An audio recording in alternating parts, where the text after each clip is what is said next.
Hello guys, അപ്പോൾ കുറേ നാൾക്ക് ശേഷം ഓച്ചിറ അമ്പലത്തിലൊന്ന് പോയി. കർക്കിടക മാസം ആയതുകൊണ്ട് തന്നെ ഭയങ്കര തിരക്കായിരുന്നു. ആ ഇരിക്കുന്ന കാളക്കുട്ടിയെ കണ്ടോ? അവൻ്റെ ചെവിയിൽ എന്തോ പറഞ്ഞാലും അത് നടക്കുമെന്നാണ് ഇവിടുത്തെ വിശ്വാസം. കേരളത്തിലെ മറ്റ് ഏത് അമ്പലങ്ങളെക്കാളും കുറച്ച് വെറൈറ്റിയാണ് നമ്മുടെ ഓച്ചിറ അമ്പലം. ഇവിടെ പ്രത്യേകിച്ച് ശ്രീകോവിലോ പ്രതിഷ്ഠയോ ഒന്നുമില്ല.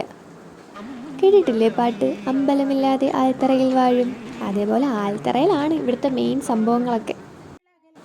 ഈ കാണുന്നതാണ് ഇവിടുത്തെ കാവ്. ഒണ്ടിക്കാവ് എന്നാണ് ഇതിനെ പറയുന്നത്.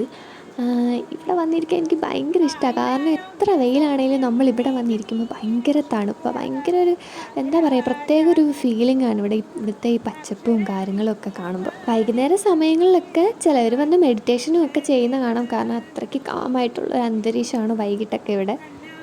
28 ഓണമാണ് ഇവിടുത്തെ മെയിൻ ആഘോഷം. ചെറുതും വലുതും ഒക്കെ ആയിട്ട് 100 കണക്കിന് കെട്ടുകാളകളാണ് ഇവിടെ അണിനിരക്കുന്നത്. അപ്പോൾ അത്രയേ ഉള്ളൂ ഇന്നത്തെ വീഡിയോ. Thank you.